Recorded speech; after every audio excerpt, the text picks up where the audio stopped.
चलो अब चालू हो गए। हाँ चालू है ना। हाँ ठीक है। तो आज हम इसके दूसरे लेक्चर पर हैं। किसके? Life process in living organism के दूसरे पार्ट 1 में आज हम दूसरे लेक्चर पर हैं। ठीक है ना। तो कल हमने जो देखा था उसको जल्दी से एक रिकैप लेते हैं कि हमने कल क्या देखा था। हमने कल अलग अलग लाइफ प्रोसेस का छोटा सा एक खाली नाम पढ़े थे कि लाइफ प्रोसेस किसे कहते हैं। हमारे बॉडी में हमारी बॉडी एक मशीन की तरह वर्क करती है, और जब बॉडी मशीन की तरह वर्क करती है तो उसमें अलग अलग चीज़ें होती है करने के लिए। संभालो, ठीक है ना। अलग अलग चीज़ें होती है वर्क करने के लिए। अलग अलग चीज़ों से में क्या होता है, काम होता है। तो चाहे वो मेटाबॉलिज्म का हो, रिप्रोडक्शन का हो, एक्सक्रीशन का हो, रेस्पिरेशन का हो, न्यूट्रिशन का हो, किसी का भी जो काम है वो सारी चीज़ें हमारे बॉडी में क्या होती है, होती है। ठीक है। अब ये सारी चीज़ों को होने के लिए हमारे पास क्या चाहिए? एनर्जी। बराबर है। अब एनर्जी जो हमारे बॉडी में है वो किस तरह से हमारे बॉडी में एनर्जी फॉर्म होती है। चैप्टर का मेन थीम क्या है? यही है कि हमारी बॉडी में एनर्जी किस तरह से फॉर्म होती है। ठीक है ना। इतनी बात क्लियर है। ये मेटल के कंपोस्ट लाना बंद करो सब लोग।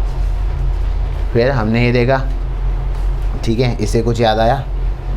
हाँ सर। क्या याद आया? ये भाग रहे थे इनकी हार्ट बढ़ गई। हाँ एनर्जी इस्तेमाल हो रही है। ठीक है ना। एनर्जी इस्तेमाल हो रही है। यहाँ पर काफ़ी सारे प्रोसेसेस यहाँ पर एक साथ हो रहे हैं। वो सोच भी रहा है, भाग भी रहा है, ब्रीथ भी कर रहा है, थक भी रहा है, एटीपी फॉर्म भी हो रहा है।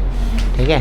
आज के मैं ये स्लाइड्स मैंने जानबूझ के खाली रखी है यहाँ पे, ताकि कुछ लिखना हुआ तो मैं इस पे आऊँगा। ठीक है। बाय एक्सीडेंट नहीं, सोर्सेज ऑफ एनर्जी। आज का थोड़ा सा आगे की स्लाइड्स दिखा देता हूँ ताकि तुमको भूख लग जाए थोड़ी सी।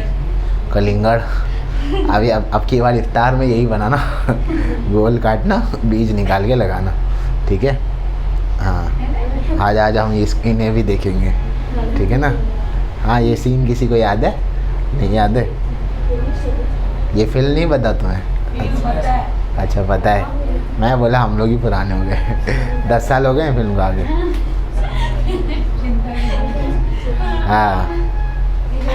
हाँ ठीक है। चलो ठीक है। तो स्लाइड्स आपकी आज ये है। भागते भागते हम भागते ही रहेंगे आज भी। ठीक है। ठीक है। अच्छा ठीक है। ज़्यादा रिएक्शन ना दें ठीक है। अरे बस ठीक है। एनर्जी के सोर्सेज हमने क्या पढ़े? कार्बोहाइड्रेट्स पढ़े, फैट्स पढ़े, लिपिड्स पढ़े, ये सारी चीज़ें हमने पढ़ी थी। ठीक है ना। हाँ अब जो है हम, अरे तुम्हें क्या हो गया? अच्छा हम back to the textbook भी जाते हैं। हमने टेक्स्ट बुक में क्या देखा था अराउंड वो भी देखते हैं।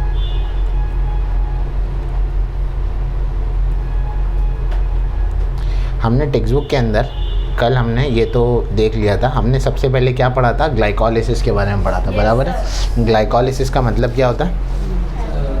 ग्लूकोज का ब्रेक डाउन होना। ठीक है। हमारे बॉडी में कार्बोहाइड्रेट जो होते हैं वो किस में कन्वर्ट होते हैं? ग्लूकोज में। और फिर ग्लूकोज क्या होता है? ब्रेक डाउन होता है। हम अल्टीमेटली ये जो 3 पार्ट्स यहाँ पे 3 स्टेप पढ़ेंगे तो उसमें हम क्या करते हैं? एट दी एंड क्या बनाते हैं? एटीपी बनाते हैं। एक पूरे सर्कल राउंड जब जाता है तो टोटल एटीपी कितने बनते हैं? 38 एटीपी। उसमें पहला स्टेप कौन सा है? ग्लाइकोलिसिस का। ग्लाइकोलिसिस का मतलब ये ब्रेक डाउन ऑफ ग्लूकोज। ठीक है ना। तब जो ग्लाइकोलिसिस में जो ग्लूकोज होता है वो कितना कार्बन होता है? उसमें 6 कार्बन होता है। फिर वो ब्रेक डाउन होकर कितने में कन्वर्ट होता है? 3 में। वो जो 3 में कन्वर्ट होता है उसका नाम क्या है? पायरुविक एसिड नाम है। पायरुविक एसिड के साथ क्या क्या बनता है? उसमें एटीपी बनता है और NADH2 और वाटर बनता है। बराबर है। अब वो जो पायरुविक एसिड बना वो आगे जाके किस में टूटेगा? एसिटाइल कोएंजाइम में। याद आ रहा है? जब एसिटाइल कोएंजाइम में टूटता है तो उसके साथ उसके बाद क्या बनता है? NADH2 और कार्बन डाइऑक्साइड क्या होता है? रिलीज होता है। बराबर। ये सारा का सारा प्रोसेस कहाँ हो रहा है? साइटोप्लाज्म में। ठीक है। साइटोप्लाज्म के बाद अब जब हम TCA साइकिल पर जाएंगे, या ट्राई कार्बोक्सिलिक साइकिल हम कहते हैं, ट्राई कार्बोक्सिलिक एसिड साइकिल जो कहते हैं, वो कहाँ पर होगी? माइटोकॉन्ड्रिया। माइटोकॉन्ड्रिया का दूसरा नाम क्या है? Power house. हम उसे पावर हाउस ऑफ सेल क्यों कहते हैं? क्योंकि सारा का सारा एटीपी कहाँ बनता है? माइटोकॉन्ड्रिया में। इसीलिए हम उसे क्या कहते हैं? पावर हाउस ऑफ सेल कहते हैं। ठीक है ना। अब जब हम TCA साइकिल में जाएंगे तो क्या होगा? तो एसिटाइल कोएंजाइम फिर से क्या होगा? ऑक्सीडाइज होगा। ऑक्सीडाइज का मतलब क्या होता है? ऑक्सीजन का ऐड होना। तो एसिटाइल कोएंजाइम में जब ऑक्सीडाइज होगा तो एसिटाइल कोएंजाइम में कौन सा पार्ट ऑक्सीडाइज होगा? एसिटाइल पार्ट ऑक्सीडाइज होगा। एसिटाइल पार्ट ऑक्सीडाइज होगा तो क्या क्या बनाएगा? CO2 बनाएगा, H2O बनाएगा, NADH2 बनाएगा, FADH2, बराबर है। हाँ सर। ये सब NADH2 FADH2 ये सब क्या है, इनडायरेक्ट फॉर्म ऑफ एनर्जी है। ATP क्या है, डायरेक्ट फॉर्म ऑफ एनर्जी। कल याद है गूगल पे पैसा निकालना, खर्चा करना, ठीक है, ये सारी चीज़ें। फिर उसके बाद हम आगे के तीसरे प्रोसेस में आते हैं, जो कौन सा होता है, ETS, ट्रांसफर से। इसमें क्या होता है, FADH2 और NADH2 अगेन क्या करते हैं, आगे जाते हैं और ATP बनाते हैं। एक FADH2 कितने ATP बनाता है, 2 या 3? FADH2 हाँ 2 बनाता है, और NADH2 कितना, 3 बनाता है, ठीक है ना। तो यहाँ पर कितने NADH2 होते हैं, 5। नहीं 6 तो ATP बनेगा उससे, किससे, NADH2 से। तो कितने मॉलिक्यूल होंगे NADH2 के, 2, ठीक है। अगर 4 FADH2 बनना है फॉर एग्जांपल, तो कितने FADH2 होंगे, 2, ठीक है ना। और तो इस तरह से तुम्हारा क्या होता है, प्रोसेस कंप्लीट होता है। इसके बाद NAD और FAD का नाम दिया हुआ है यहाँ पर, nicotine amide adenine dinucleotide, FAD का फ्लेविन एडिनाइन डाइन्यूक्लियोटाइड, ठीक है ना। मैं पढ़ा रहा हूँ बिना टेक्स्ट बुक को रीड किए, आप जब घर पे जाके पढ़ेंगे तो टेक्स्ट बुक का कोना कोना रीड करेंगे, क्योंकि एग्ज़ाम में कहाँ से आता है, पूरी टेक्स्ट बुक में से कहीं से भी आ सकता है। तो आपको टेक्स्ट बुक को रीड करना पड़ेगा। और बायोलॉजी जो है ना, बार बार रीड करना है। क्या बोल रहा हूँ मैं, बार बार क्या रीड करना है, बार बार टेक्स्ट बुक। जिसने साइंस की टेक्स्ट बुक अच्छी पढ़ी, साइंस में उसका 90 से ऊपर आना इंशाल्लाह पक्का है। उसको टेक्स्ट बुक अच्छे से पढ़ना है, भले से आपको डाइजेस्ट कितने से भी अच्छे से याद हो, टेक्स्ट बुक अगर आपने नहीं पढ़ी है तो आपका साइंस में 90 के ऊपर नहीं आ सकता। लिख के दे सकता हूँ, जिसकी टेक्स्ट बुक अच्छी है उसका साइंस अच्छा। टेक्स्ट बुक को अपना दोस्त बनाओ और लिटरली रीड किया करो। इतना होना चाहिए कि टेक्स्ट बुक दिखनी चाहिए फटी हुई, कि हाँ भाई इतना पढ़ पढ़ के फटी हुई दिखनी चाहिए। अच्छा, ATP के बारे में थोड़ी सी तारीफ़ दी है, वो आप बाद में पढ़ लीजिएगा, ठीक है। अच्छा, तो अब ये भी एक चीज़ देखनी है हमें, क्या बोलते हैं हम लोग, हाँ, अगर हम फास्टिंग वाली कंडीशन में होते हैं, जैसे कि हम रोज़ा रखते हैं, तो भी हम काम कर पाते हैं ना, हम नमाज़ पढ़ पाते हैं, बाज़ार ले पाते हैं, जाके गेम खेलते हैं, लेटते हैं, थोड़ा सोते भी हैं। तो यहाँ पर भी तो ATP का फॉर्मेशन तो हो ही रहा होगा।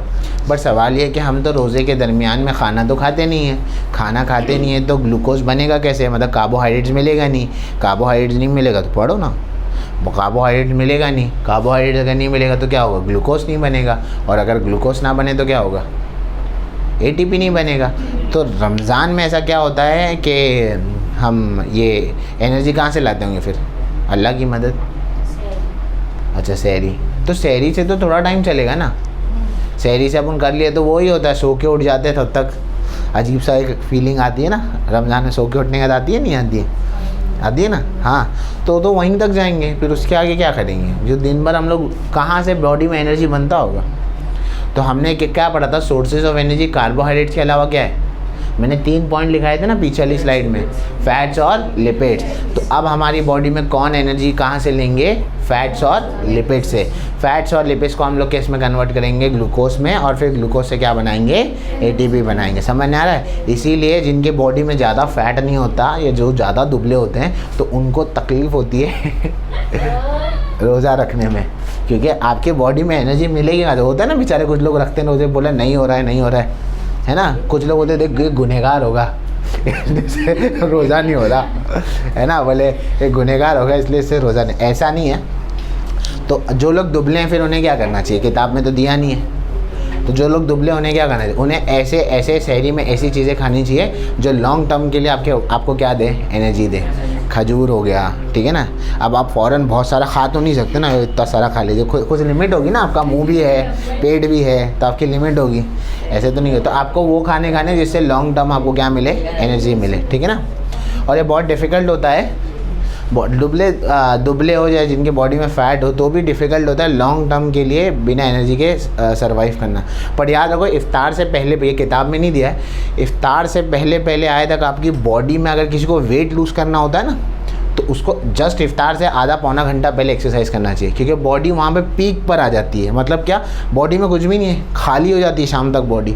जब बॉडी शाम तक खाली हो जाएगी तो क्या होगा, अब यहाँ पर फैट इस्तेमाल होना क्या हो रहा है, शुरू हो रहा है। अब आप एक्सरसाइज करेंगे तो क्या होगा, और फैट इस्तेमाल होगा, क्योंकि आप एक्सरसाइज करते हैं तो क्या होगा, एनर्जी और लगेगी, तो फैट आपका क्या बॉडी से क्या होगा, रिड्यूस होना शुरू होगा वहाँ पर। तो ये इफ्तार से जस्ट पहले अगर आप एक्सरसाइज करते हैं तो एक अलग लेवल पे बात चले, पर बहुत मुश्किल है वो करना, ठीक है। समझ गए? तो यहाँ पर यही दिया हुआ है, फास्टिंग और हंगर में लिपिड्स और प्रोटीन्स क्या होते हैं, एनर्जी प्रोडक्शन के लिए क्या होते हैं, यूज़ होते हैं, जिसमें लिपिड किस में कन्वर्ट होंगे, फैटी एसिड्स में कन्वर्ट होंगे, और प्रोटीन किस में कन्वर्ट होंगे, अमीनो एसिड में। हमने पिछले चैप्टर में पढ़ा है ना, अमीनो एसिड किससे बना है, प्रोटीन से बना है, तो प्रोटीन को आप किस में कन्वर्ट करेंगे, अमीनो। अभी अमीनो एसिड्स की और तारीफ हम लोग पढ़ने वाले हैं हमें, ठीक है। अच्छा, अब इसके आगे नीचे आ जाओ, ये सर दिख रहे हैं आपको, ठीक है, ये जो है सर हेंस क्रेब है, ठीक है ना, जिनके नाम से क्या है, क्रेब साइकिल। तो यहाँ पर देखो ग्लाइकोलिसिस का प्रोसेस जो है वो कितने लोगों ने डिस्कवर किया था, गुस्टाव एम्डेन, ऑटो मेयरहॉफ, जैकब पार्नास। तो ये आ गया ई, ये ई हो गया, ये एम हो गया और ये पी हो गया। तो ग्लाइकोलिसिस के पाथवे को ईएमपी पाथवे भी कहते हैं। क्या कहते हैं, ईएमपी पाथवे। इसका सरनेम है ना यहाँ पर ई, एम और पी, समझ गए? तो ग्लाइकोलिसिस के दूसरे प्रोसेस का दूसरा नाम क्या है, ईएमपी पाथवे, समझ गए? अच्छा, तो यहाँ पर लिखा हुआ है, ठीक है। और जो साइक्लिकल प्रोसेस हमारा होता है कौन सा, ट्राई कार्बोक्सिलिक एसिड साइकिल का, उसको किसने डिस्कवर किया था, सर हेंस क्रेब ने, इसीलिए उसको हम लोग क्या कहते हैं, क्रेब साइकिल भी कहते हैं। समझ गए? पक्का? इतनी बात समझ नहीं आई? यानी कि पहला प्रोसेस ग्लाइकोलिसिस है नाम, दूसरा प्रोसेस कौन सा है, टीसीए साइकिल या क्रेब साइकिल, और तीसरा प्रोसेस कौन सा है, ईटीएस या ईएमपी। नहीं समझे? एक मिनट, मार्कर किधर है, देखो मैं लिख कर समझा देता हूँ या बता देता हूँ। वो फलक नहीं आई ना, छुट्टी करने बोले लोग, 2 दिन आते नहीं है छुट्टी। पहले प्रोसेस का नाम क्या था, ग्लाइकोलिसिस है, ठीक है ना। दूसरे प्रोसेस को हम लोग क्या बोलेंगे, टीसीए बोलेंगे या क्या बोलेंगे, क्रेब साइकिल बोलेंगे, ठीक है। तीसरे को क्या बोलेंगे, ईटीएस, इलेक्ट्रॉन ट्रांसफर सिस्टम, या दूसरा नाम क्या है, क्या बोलते हैं, ईएमपी, ठीक है ना। अरे सॉरी, इसको ऊपर लिखाना था, कहाँ बोल रहा हूँ, ये इसको ऊपर लिखाना था, ईएमपी पाथवे। ग्लाइकोलिसिस को ईएमपी पाथवे बोलेंगे, ये टीसी या क्रेब साइकिल होगा, और ईटीएस को ईटीएस ही रखना, ठीक है ना। तो अगर आपको बोला कि क्रेब साइकिल बताओ तो आपको कौन सा बताना है, टीसीए साइकिल। ईएमपी पाथवे बोला तो क्या बताना है, ग्लाइकोलिसिस, और फिर ईटीएस है, ठीक है ना। तो इस तरह से आपका प्रोसेस वहाँ क्या होता है, कंप्लीट होता है, ठीक है।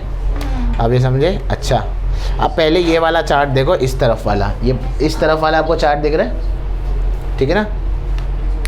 हाँ, तो ये इस तरफ वाला आपके पास चार्ट है, यहाँ देखो बच्चों, ठीक है ना। चलो कोई बात नहीं, यहाँ देखो, यहाँ पे। अब यहाँ पर अगर पहले चार्ट को समझते हैं कि जो हमने किया वही चार्ट है, हाँ आपकी किताब का ये। कार्बोहाइड्रेट से, कार्बोहाइड्रेट किस में जाता है, ग्लाइकोलिसिस में आता है, पायरुविक एसिड बनता है, एसिटाइल कोएंजाइम होता है, क्रेब साइकिल के थ्रू एनर्जी बनाता है, बराबर। ये हमने पढ़ा है कि नहीं पढ़ा, ठीक है ना। हाँ, अच्छा, अगर हमने इसके बाद ये भी पढ़ा, अगर हमारे बॉडी में कार्बोहाइड्रेट ना होगा तो क्या होगा, लिपिड या प्रोटीन होगा।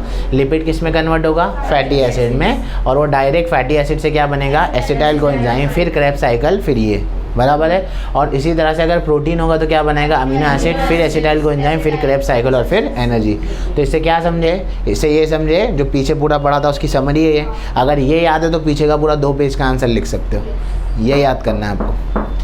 क्रेब साइकिल आपको मालूम है ना, क्रेब साइकिल में क्या होता है बताओ, टीसीए साइकिल में क्या होता है, क्रेब साइकिल में। क्रेब साइकिल कहाँ पे शुरू होता है, माइटोकॉन्ड्रिया में शुरू होता है। कौन जाता है माइटोकॉन्ड्रिया में, हाँ, एसिटाइल कोएंजाइम के आगे क्या होता है हमारे पास, एसिटाइल कोएंजाइम से हमारे पास क्या बनता है, क्या बनाते हैं हम, NADH2 और ये बनाते हैं। तो क्रेब साइकिल में एग्जैक्टली क्या होता था, पीछे पढ़ो, तुम पढ़ोगे तो तुम्हें याद रखा, मैं बताऊंगा तो फिर भूल जाओ। टीसीए साइकिल देखना है, ग्लाइकोलिसिस के नीचे वाला प्रोसेस देखो क्या होता है, उसको पढ़ो, बताओ।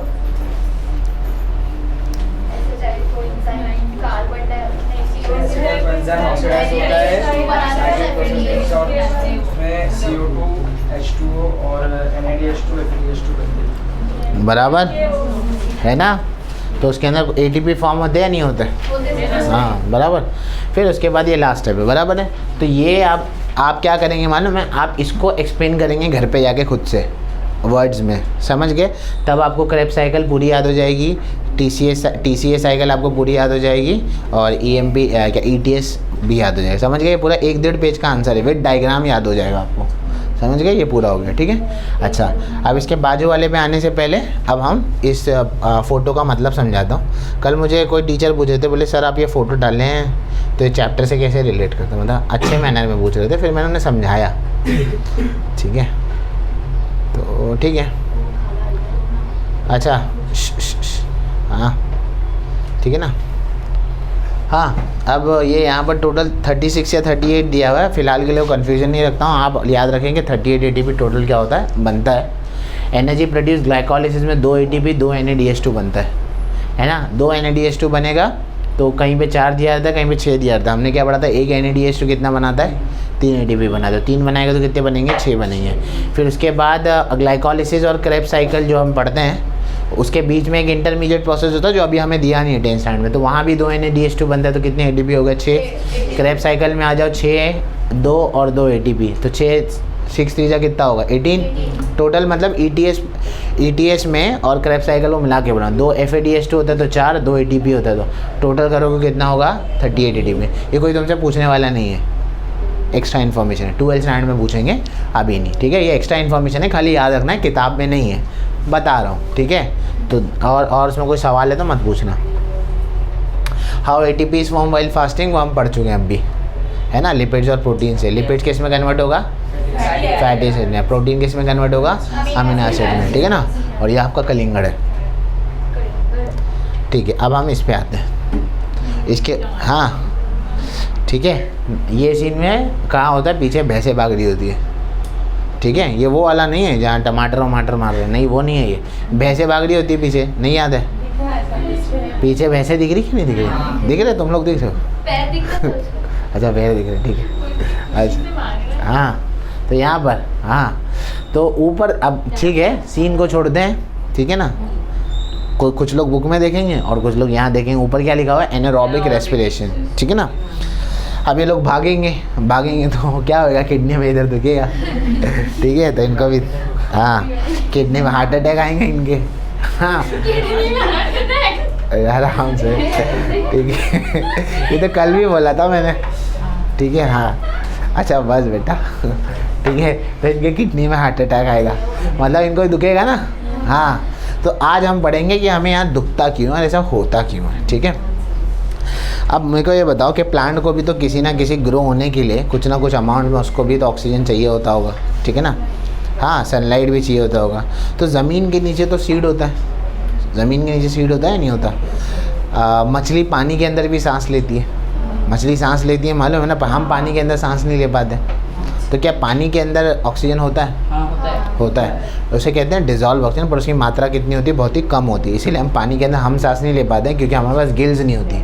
अगर हमारे पास भी गिल्स होती तो लंग्स की जगह हमारे पास अगर गिल्स होती तो हम भी क्या कर पाते हैं, पानी के अंदर सांस ले पाते हैं, ठीक है ना। तो अब बात यह है कि जहाँ पर ऑक्सीजन ज़्यादा ना हो, दो तरह के रेस्पिरेशन होते हैं, एक होता है एरोबिक, ध्यान सुनना, एक होता है एरोबिक और दूसरा होता है एनारोबिक। क्या बोला, एक बोला एरोबिक और दूसरा कौन सा बोल रहा हूँ, एनारोबिक। अब एरोबिक रेस्पिरेशन का मतलब क्या है, जो अभी हमने पढ़ा थोड़ी देर पहले, जब ये नॉर्मल है जहाँ पर हमें ऑक्सीजन की अल्हम्दुलिल्लाह कमी नहीं है, तो ये कौन सा रेस्पिरेशन है, एरोबिक। अगर आपको कोई अंदर सपोज करो गड्ढे में डाल दिया जाए जहाँ हवा बहुत कम आ रही है, तो आपको सांस लेने में तकलीफ होगी।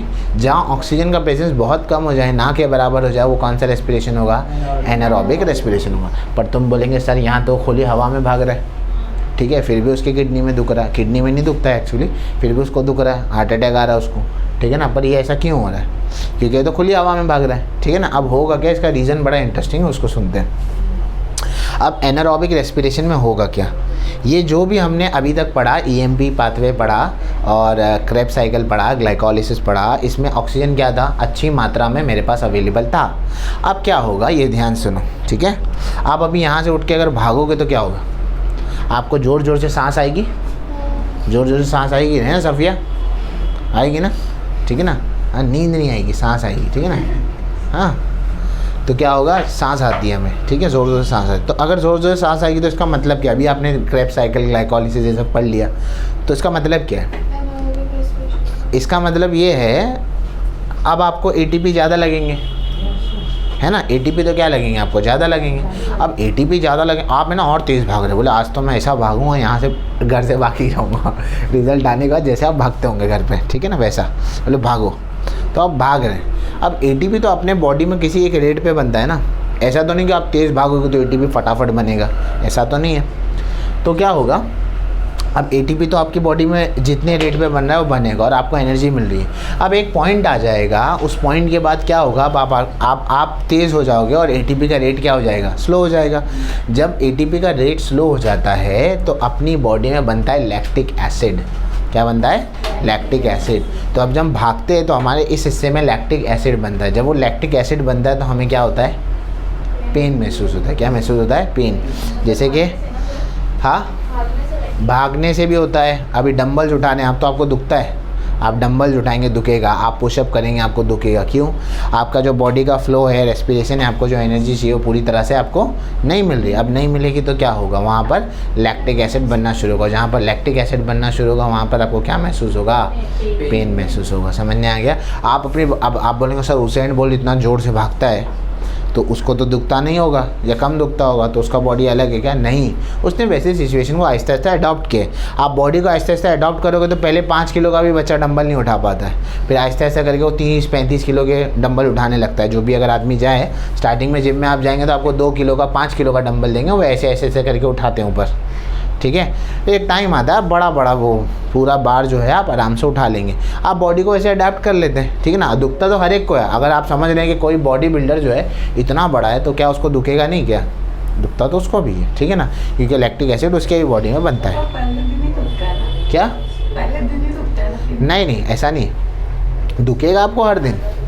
पहले दिन बॉडी पेन होता है, सोरनेस जिसे कहते हैं वो होता है, दुखेगा आपको हर दिन। मतलब एक्सरसाइज करते हैं तो पेन तो सभी को होता है ना, ऐसा तो नहीं कि पेन नहीं होता।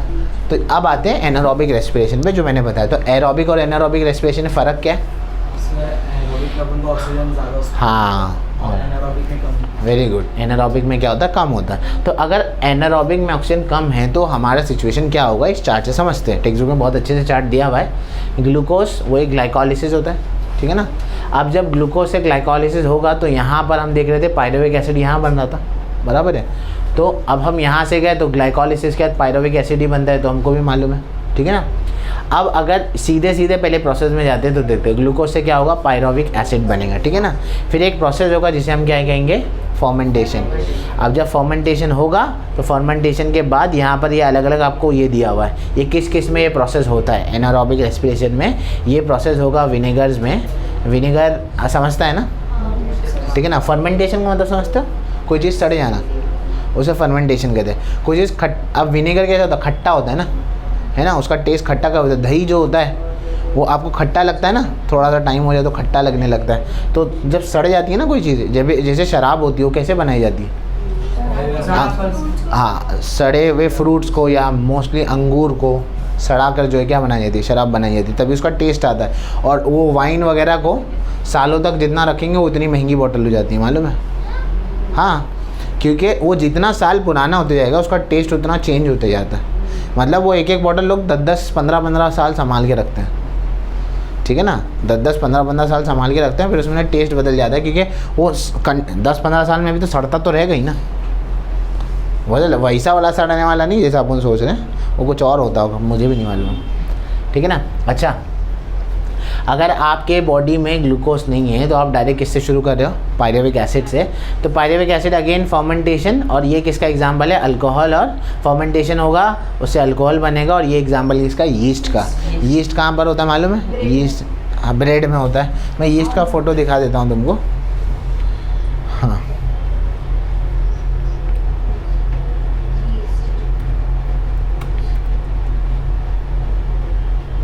ये खमीर बोलते हैं जिसे, देखा होगा ये ऐसा।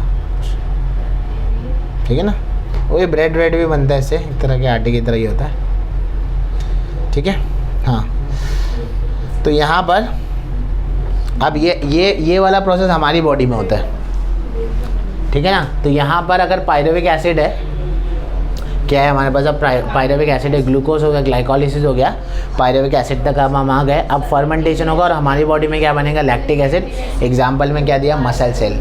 इराइथोसाइट्स तो दिया हुआ है, वो अभी आपको पढ़ना नहीं है क्या है। हाँ, किस में होता है? मसल सेल्स में होता है। ये हमारी बॉडी के लिए, ये यीस्ट के लिए, ये माइक्रोब्स के लिए। तो आपको एग्ज़ाम में ऐसा पूछा जा सकता है कि एनारोबिक रेस्पिरेशन जो है माइक्रोब्स में कैसे होता है, ये एनारोबिक रेस्पिरेशन का यीस्ट में कैसा होता है, ये एनारोबिक रेस्पिरेशन में ह्यूमंस में क्या होता है, ये मैंने आपको ये बताया। बाकी ये दोनों टेक्स्ट बुक में है। बात समझ नहीं आई क्या? हाँ, सब में अलग अलग चीज़ बनेगी। क्या मतलब लिटरली सड़ता नहीं है, ये फर्मेंटेशन का वैसा मीनिंग मतलब है कि लिटरली सड़ जाता है।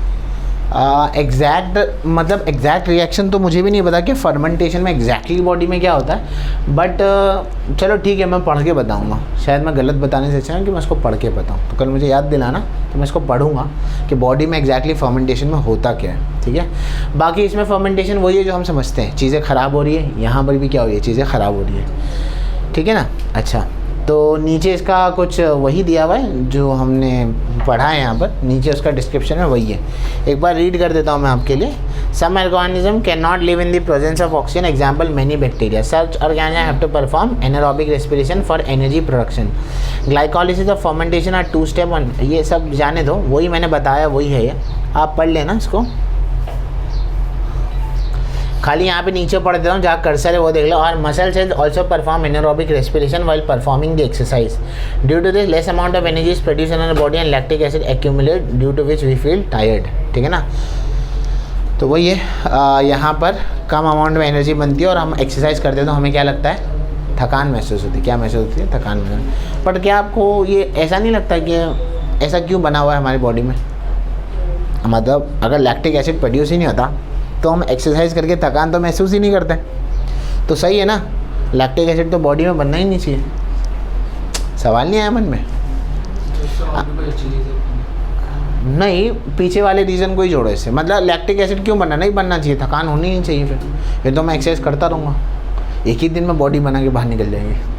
हाँ, एक्सरसाइज करते हैं थकेंगे ही नहीं, फिर कैसा हो गए? बॉडी नहीं बनेगी ना, क्योंकि फैट कम नहीं होगा ना। हाँ, एक रीज़न ये भी है। अगर आप इसकी बात कर रहे हैं कि लैक्टिक एसिड है, अगर लैक्टिक एसिड ना बनेगा तो एटीपी इस्तेमाल होगा, है ना। अब आप एटीपी इस्तेमाल करते चले आएंगे तो आप ये क्या करेंगे, आप पूरा एटीपी थोड़ी ना इस्तेमाल कर सकते हैं, है ना। पूरा एटीपी इस्तेमाल कर लिए तो है ना। तो यहाँ पर बीच में कहीं ना कहीं आपको रुकाएगी ना बॉडी कि आपको यहाँ पे स्टॉप करना है, ठीक है ना। और भी रीज़न्स हो सकते हैं, एक जनरलाइज रीज़न मैंने इसी दिया है, ठीक है। अच्छा, समझ गए। तो इस तरह से आपका यहाँ पर वो ख़त्म होता है, क्या पार्ट, ग्लूकोज से रिलेटेड जो भी पार्ट है, ग्लूकोज किस तरह से ब्रेक डाउन होता है। हमने दोनों कंडीशन देखी, अच्छी ऑक्सीजन होगा तब क्या होगा, कम ऑक्सीजन होगा तब क्या होगा। कम ऑक्सीजन में हमने यीस्ट का एग्जाम्पल देखा, माइक्रो ऑर्गेनिजम्स का एग्जाम्पल देखा, ह्यूमंस का एग्जाम्पल देखा, और एरोबिक में तो हम देख ही चुके हैं कि क्या होता है, ठीक है ना। ये कम से कम नहीं भी तो इसके ऊपर 6 पेज के नोट्स बनेंगे, अगर सही से बनाओगे तो 6 पेज के नोट्स यहीं तक बन जाएंगे, जो यहाँ तक ऊपर तक पढ़ा है ना, इस पे 6 पेज के नोट्स बनेंगे आपके, ठीक है। और अगर नोट्स नहीं बनाओगे भूल जाओगे। और वीडियो को है ना हमेशा 2x या 1.5 की स्पीड पे देखा करो, अगर कभी रिवाइज कर रहे हो तो। कभी रिवाइज तो एग्ज़ाम के टाइम पे सब वीडियो पे व्यूज़ इतने बढ़ जाते हैं, समझ आता है ना। अब बच्चों को ज़रूरत है, ठीक है ना। कभी मैं जानबूझ के कोई वीडियो अनलिस्ट भी कर देता हूँ, अनलिस्ट मतलब आपको दिखेगा ही नहीं, फिर जब तक बच्चा मांगेगा नहीं तब तक देंगे नहीं उसको, है ना। खासकर मैथ्स के इंपॉर्टेंट क्वेश्चन की वीडियो है वो अनलिस्ट कर देने का, ठीक है। एग्ज़ाम के टाइम में कभी कभी मैं जानबूझ के फ़ोन बंद कर देता हूँ, जानबूझ के छुट्टी कर लेता हूँ। साल भर नहीं करूँगा बट एग्ज़ाम के टाइम पे कर लूँगा, बदला है। और क्या, तुम गए थे ना शादी ब्याह में, हम भी जाएंगे एग्ज़ाम के टाइम पे, नहीं भी होगी तो भी जाएंगे। हाँ, एग्ज़ाम के टाइम में सडनली छुट्टी में तो बीमार हुआ, जिस दिन सबसे ज़्यादा याद आएगी ना मेरी, उस दिन मैं गायब हो जाऊँगा। मराठी के टाइम पे, ज्योमेट्री के टाइम पे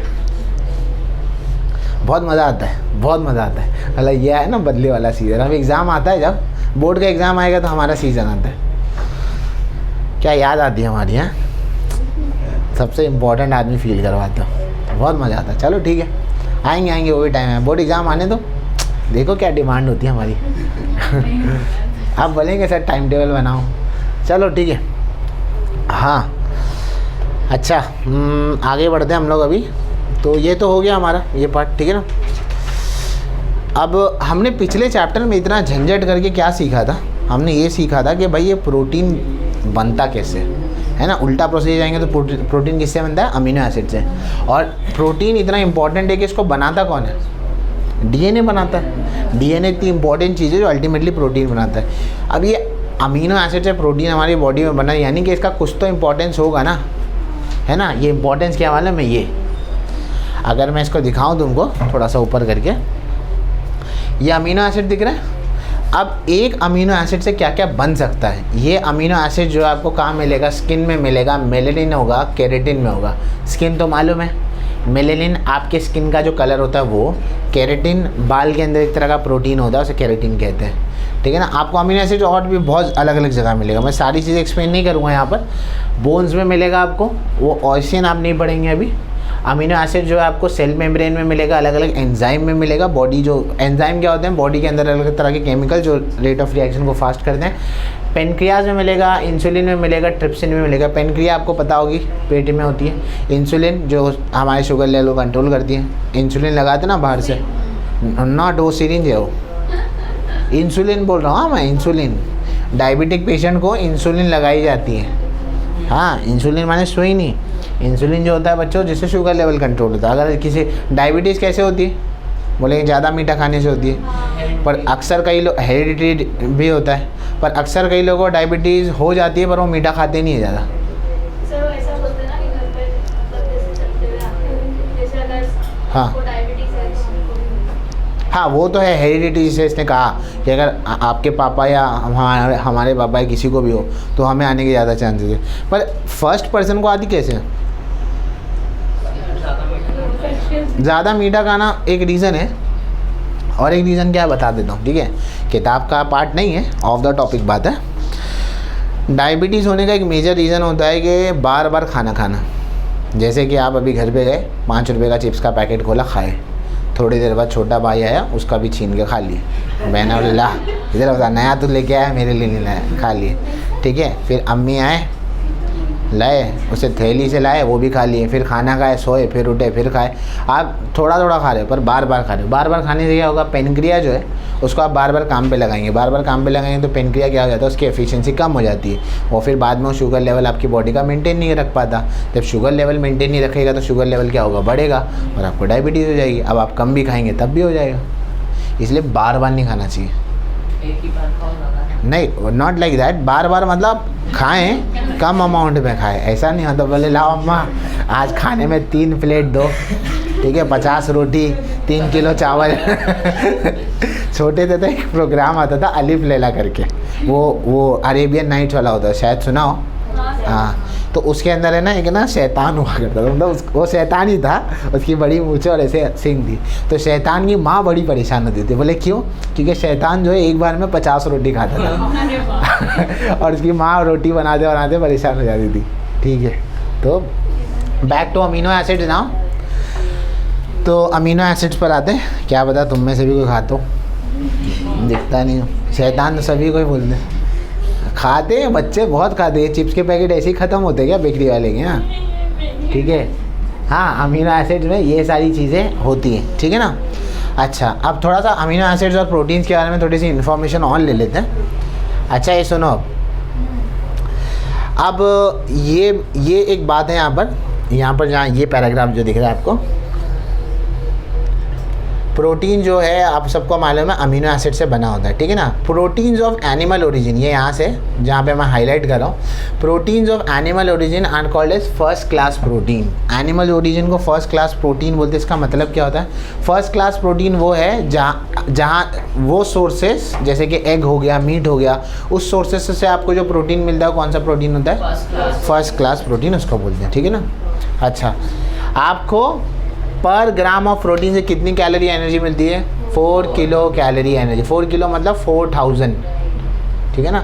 4 किलो मतलब 1000 होता है ना, तो 4000 कैलोरी आपको पर, यानी 1 ग्राम प्रोटीन आप खाएंगे तो कितनी एनर्जी होगी?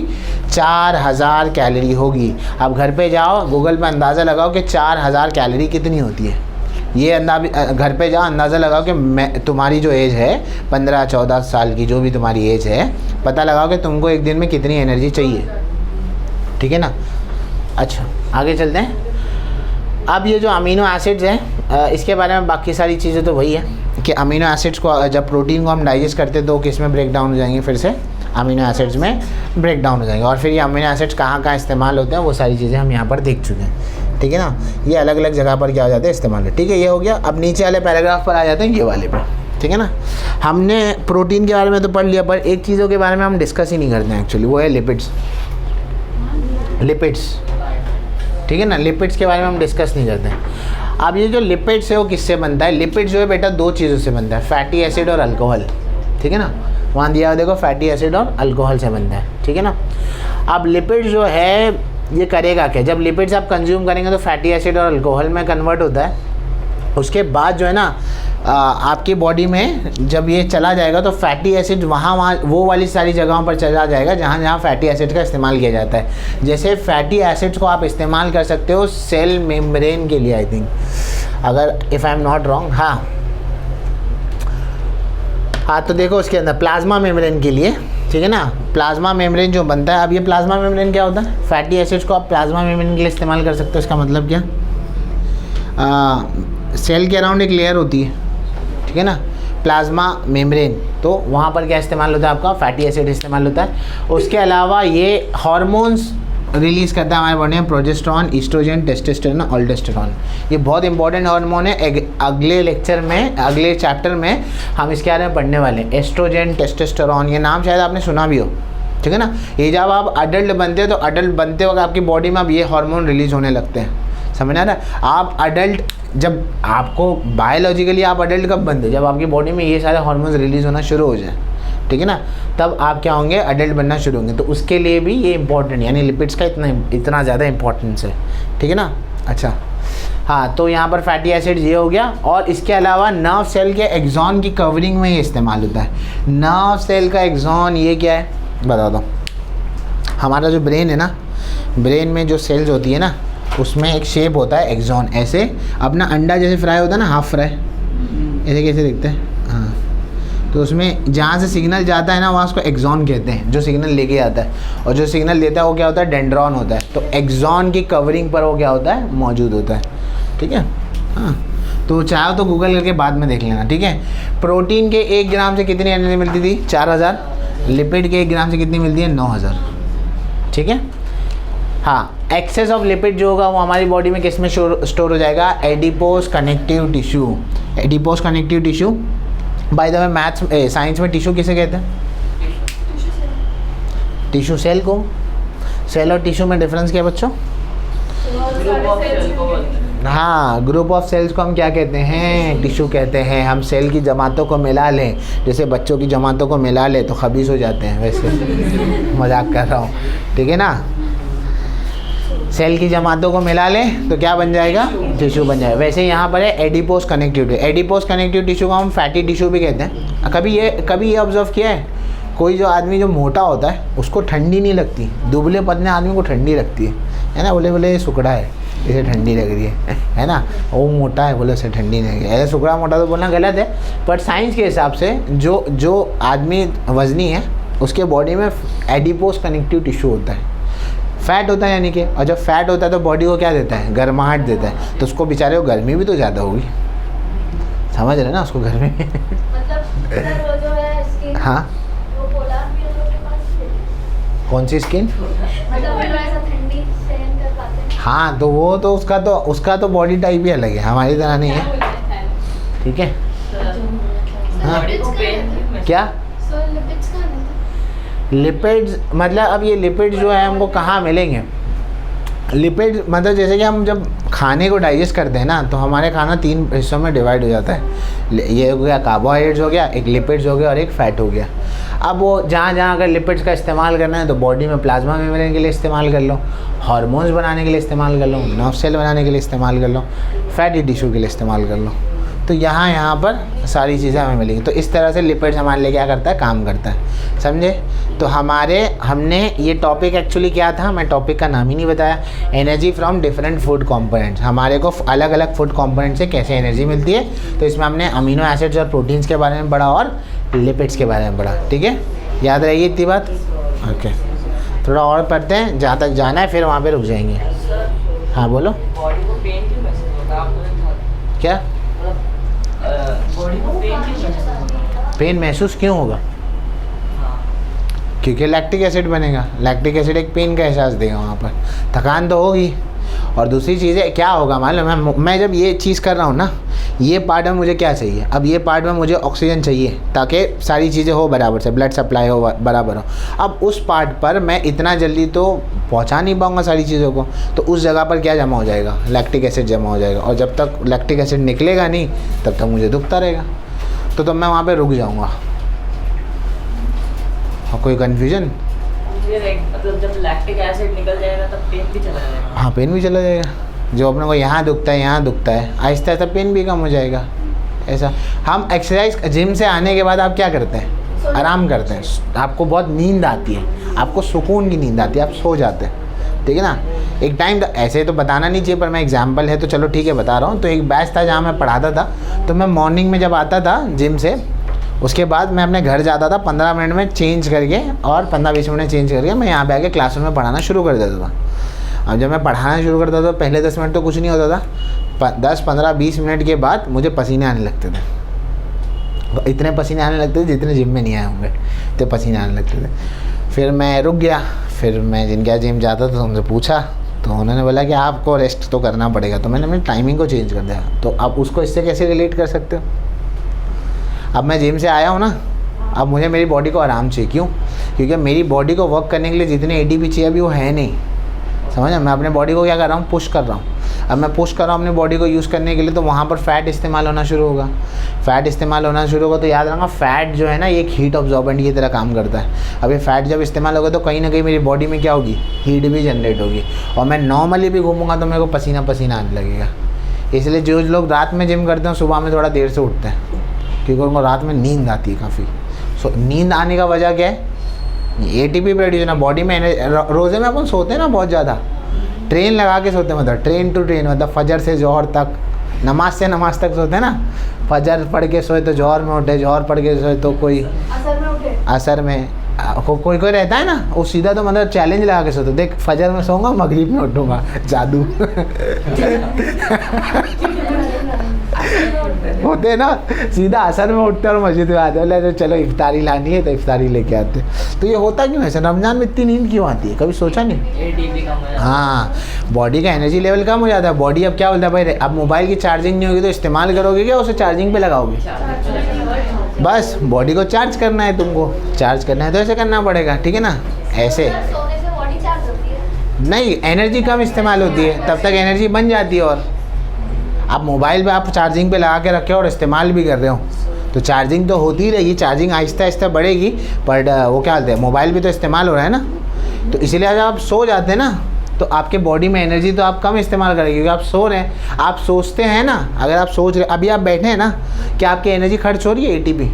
हाँ, क्योंकि आप सोच रहे, सुन रहे, उसमें भी एटीपी लगता है। पर आप जब सोए हुए होते हैं तो उसमें एटीपी नहीं है। यानी कि आप जब रात में मोबाइल देखते हैं, फिल्मों को देखते हैं, तो आपका दिमाग उसको प्रोसेस करता है, प्रोसेस करने के लिए उसे एनर्जी चाहिए, तब भी क्या लगता है, एटीपी।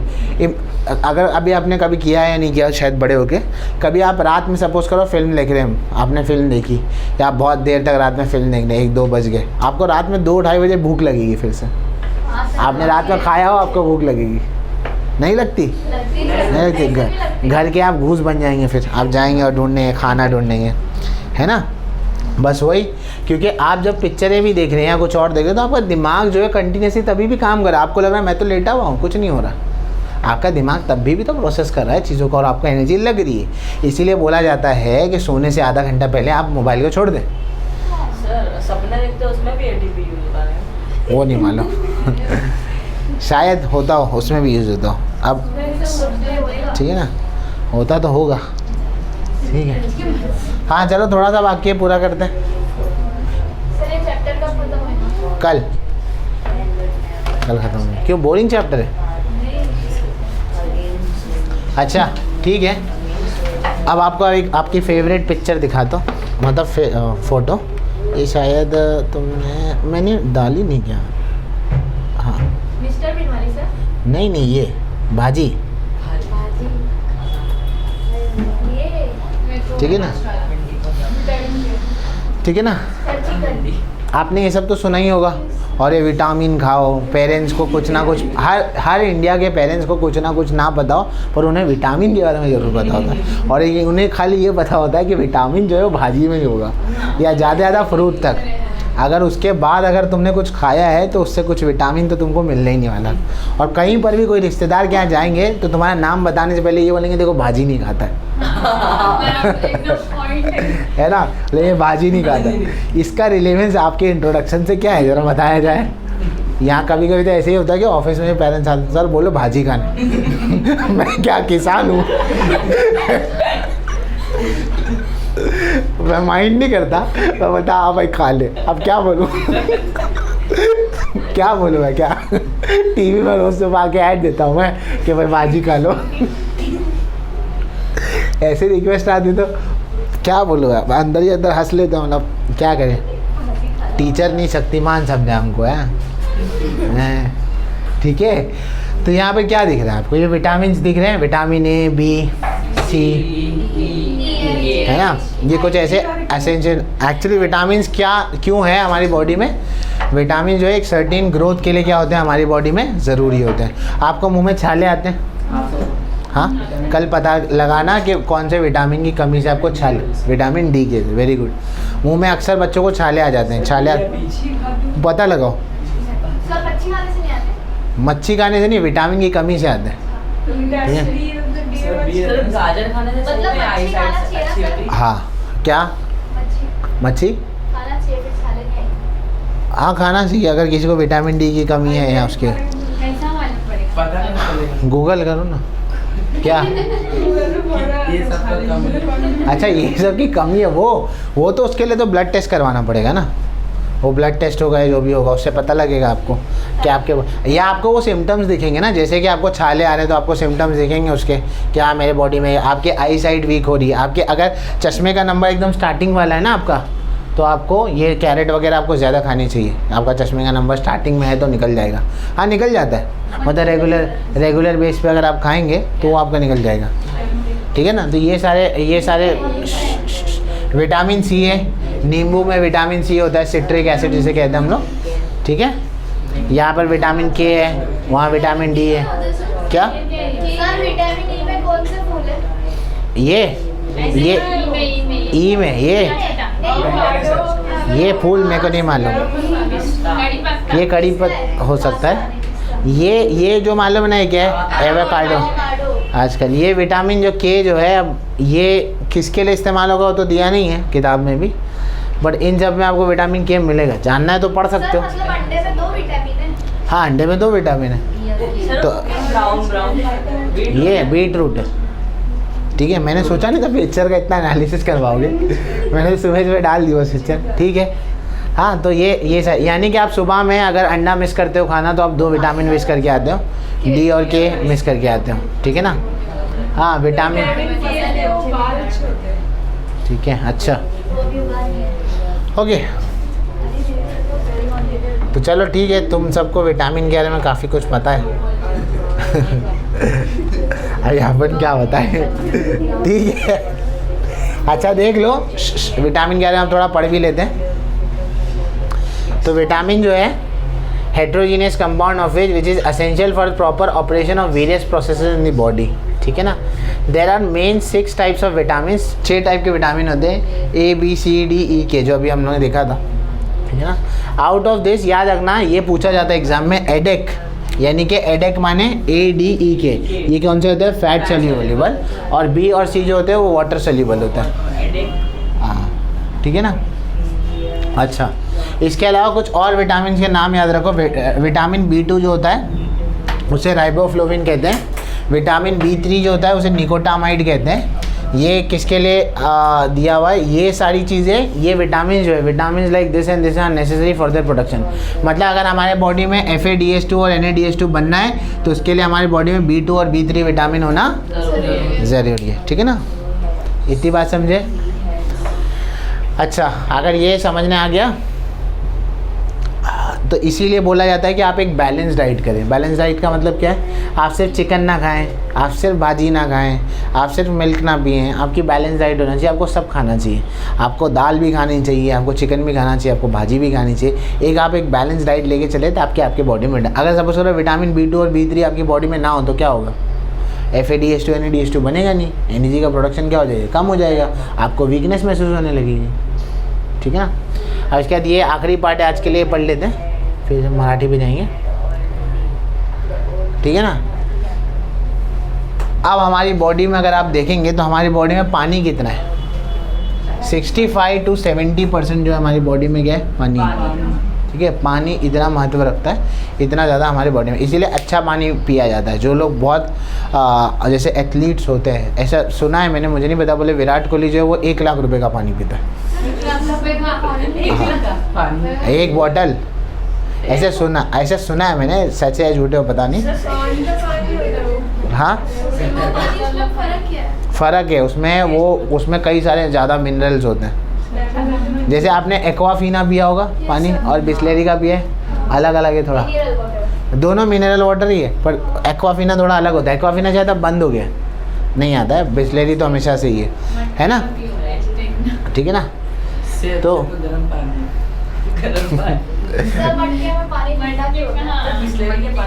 अरे वो 9th स्टैंडर्ड में आपने पढ़ा है, मतलब आप लोगों ने नहीं पढ़ा, मैं क्या कर सकता हूँ। इवापोरेशन वाली कॉन्सेप्ट है उसके अंदर, वो आप पढ़ सकते हैं घर पे आके, वो हीट बाहर नहीं हवा से नहीं, मटके में छोटे छोटे पोर्स होते हैं जिसकी वजह से हवा का एक्सचेंज होता है वहाँ पर, ठीक है। चलो यहाँ देखो, हाँ तो इतना परसेंट तो आपकी बॉडी में क्या है, पानी है। हर सेल के अंदर 70% क्या होता है, वाटर होता है। हमारा जो ब्लड है उसमें कितना होता है, 90% क्या होता है, वाटर होता है। तो हमारी बॉडी में बहुत ज़्यादा क्या होता है, पानी होता है।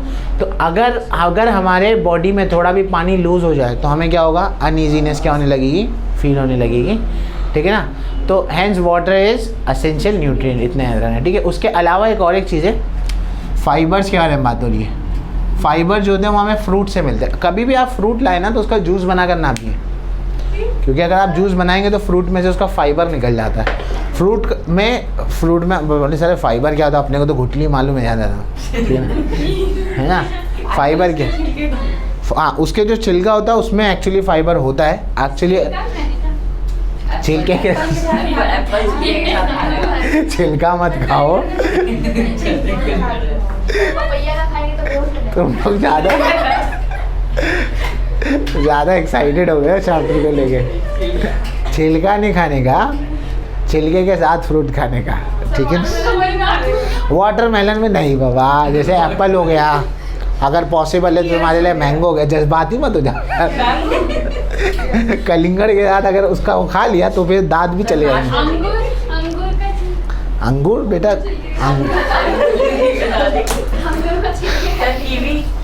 क्या मैं नहीं खाया कीवी तो माल, हाँ तो मत खाओ उसका छिलका, कहीं कहीं पे खाना चाहिए। मैं क्या बता रहा हूँ वो सुनो, ठीक है, जल्दी ख़त्म करते हैं, अभी लंबा नहीं हो जाए। हाँ तो मैं ये बताना चाह रहा हूँ यहाँ पर कि फ्रूट में अगर आप उसका पल्प निकाल दोगे, खाली जूस निकाल दोगे, तो फाइबर एक्चुअली उसमें से क्या हो जाता है, ख़त्म हो जाता है ना के बड़ा, तो वो उतना इफेक्टिव नहीं रहता। फाइबर खाने से क्या होगा, आपका डाइजेशन क्या होता है, अच्छा होता है। और कभी भी खाना खाने के बाद फ्रूट नहीं खाते, खाना खाने से आधे एक घंटे पहले आप क्या खाएंगे, फ्रूट को खाएंगे। खाना खाने के बाद फ्रूट्स को मत खाया करो यूजुअली। अब यूजुअली इंडिया में ऐसा है कि आम वगैरह तो चलो चल जाता है, वो खाने के बाद ही खाते, पर अगर आप एप्पल वगैरह कुछ खा रहे हो तो खाने से आधा पौना घंटा पहले खाना चाहिए इसको, ठीक है ना। तो fibres help in digestion, undigested food का इजेशन करता है वो, ठीक है ना, इसलिए काम आता है। फाइबर आपको कहाँ मिलेगा, फ्रूट्स के अलावा आपको लीफी वेजिटेबल और सीरियल्स, ये सब में आपको फाइबर मिलेगा, ठीक है, समझ गए।